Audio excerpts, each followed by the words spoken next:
Il n'est pas possible de pleurer dans l'espace, quel que soit le nombre de fois que tu regardes Titanic.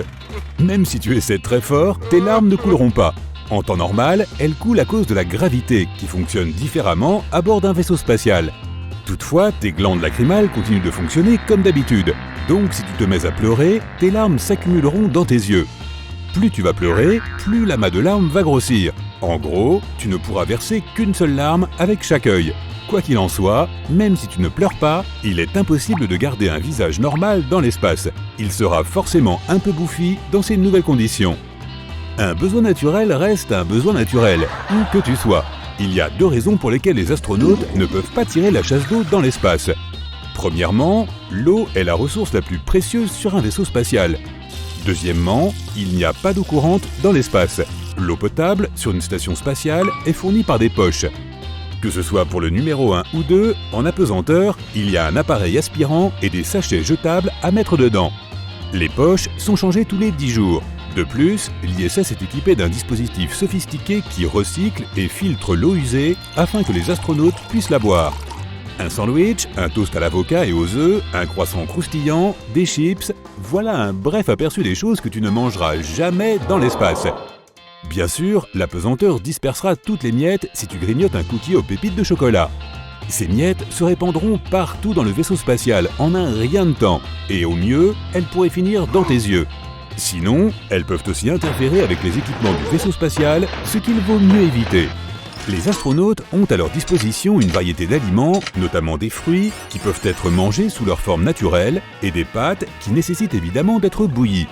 On ne te promet pas un menu à la carte sur un vaisseau spatial, mais tu peux facilement cuisiner des macaronis au fromage. L'eau et la cuisinière sont fournies, ainsi que le reste du matériel essentiel. La mauvaise nouvelle, c'est qu'il n'y a pas de réfrigérateur dans l'espace, donc tu ne peux pas garder les restes pour le lendemain. Mais la bonne nouvelle, c'est que tu as accès à une variété de condiments, ketchup, mayonnaise et même moutarde. Ces derniers sont d'ailleurs très importants. Tu te souviens que tu ne peux rien saupoudrer dans l'espace. Cela concerne aussi le sel et le poivre. Pour le reste, les repas des astronautes ressemblent beaucoup à des pique-niques ordinaires, avec des amis quelque part sur une pelouse, mais sans feu de camp. Il n'y a pas assez d'oxygène pour ça, et tu ne peux pas vraiment ouvrir les fenêtres pour aérer. Un autre plaisir que tu devras oublier lorsque tu voyageras dans l'espace est le café fraîchement préparé pour égayer tes matinées.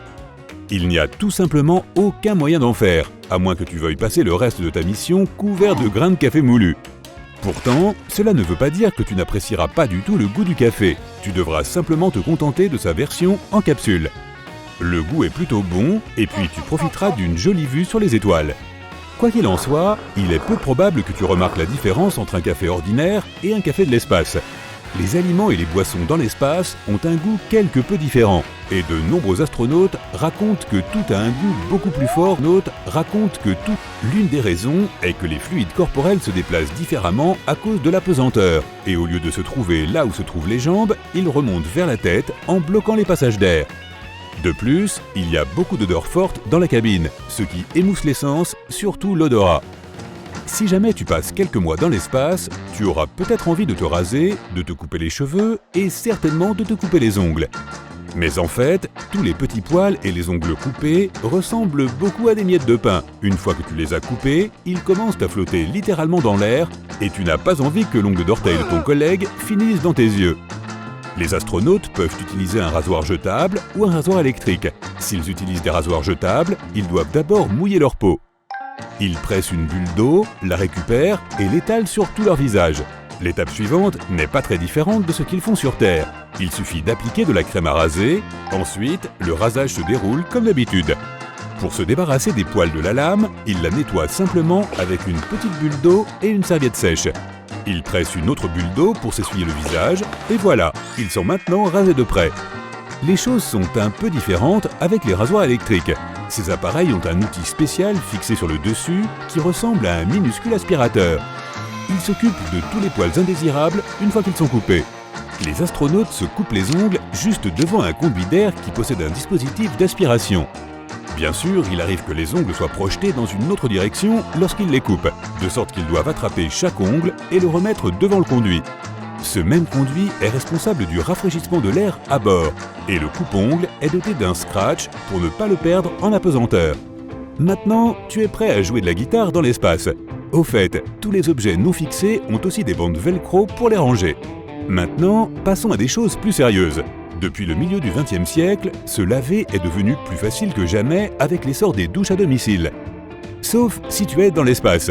Oublie tous ces gels douche et lait pour le corps. Sur un vaisseau spatial, tu n'as rien d'autre qu'une poche de bain corporel sans rinçage. Pour l'utiliser, un astronaute doit la remplir avec 180 ml d'eau chaude et 60 ml d'eau froide. Cette poche est munie d'une paille sur le dessus pour faire jaillir des bulles d'eau. Une bulle de cette eau légèrement savonneuse est suffisante pour se laver les mains. Une fois que tu as terminé, attrape une serviette et sèche-toi les mains. Ensuite, tu peux la ranger quelque part pour la faire sécher à l'air libre.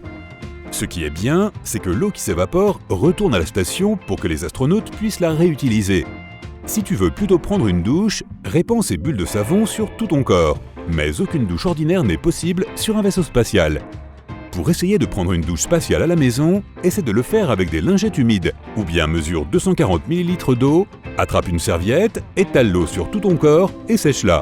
Rafraîchissant, n'est-ce pas? Pour ceux qui ont les cheveux longs, pas d'inquiétude. Tout ce dont tu as besoin, c'est d'un shampoing sans rinçage, d'une poche à eau, d'un peigne et d'une serviette.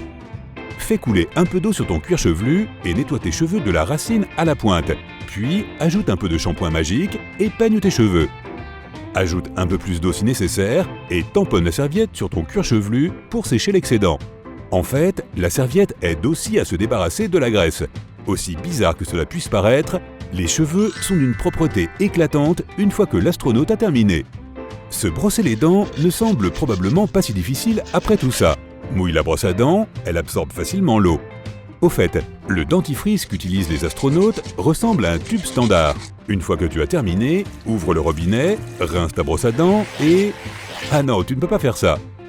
Donc la seule chose que tu puisses faire en réalité est d'avaler le dentifrice. Mais il n'y a rien de mal à cela. Les astronautes affirment qu'il est tout à fait comestible, à l'inverse de celui que tu achètes en supermarché. N'essaie pas le brossage de dents spatial à la maison. Les astronautes ne peuvent pas dormir comme les gens sur Terre. Un lit douillet et la pénombre sont des luxes inaccessibles lorsque tu es dans un vaisseau spatial. Les astronautes voient 16 levées et couchers de soleil par jour, car leur vitesse orbitale est d'environ 28 000 km/h. Chaque lever et coucher de soleil ne dure que quelques secondes, donc ils n'ont même pas le temps de prendre une photo, sans parler de s'endormir. Tout cela perturbe leur rythme de sommeil, si bien qu'ils doivent apprendre à s'endormir quelle que soit la luminosité. Un masque de nuit est indispensable bien sûr. Un autre problème est l'apesanteur. De plus, lorsque nous nous allongeons pour nous détendre, la température de notre corps diminue, ce qui est important pour un sommeil de qualité. Mais ce n'est pas possible dans l'espace. Certains astronautes s'attachent aux parois dans leur sac de couchage, tandis que d'autres préfèrent se laisser flotter. Un bon vieux stylo à billes est inutile dans l'espace. Pour l'utiliser, l'encre doit couler, ce qui ne se produit pas s'il n'y a pas de gravité. Un simple crayon n'est pas non plus une bonne idée. Une fois que tu l'as taillé, tu dois t'occuper de tous ces petits morceaux éparpillés partout. Lorsque les gens ont commencé à explorer l'espace dans les années 60, ils utilisaient des crayons mécaniques pour prendre des notes. Le stylo spatial a été introduit peu de temps après, en 1965. Il a une cartouche pressurisée avec de l'azote, de sorte que l'encre y est pressurisée vers la pointe.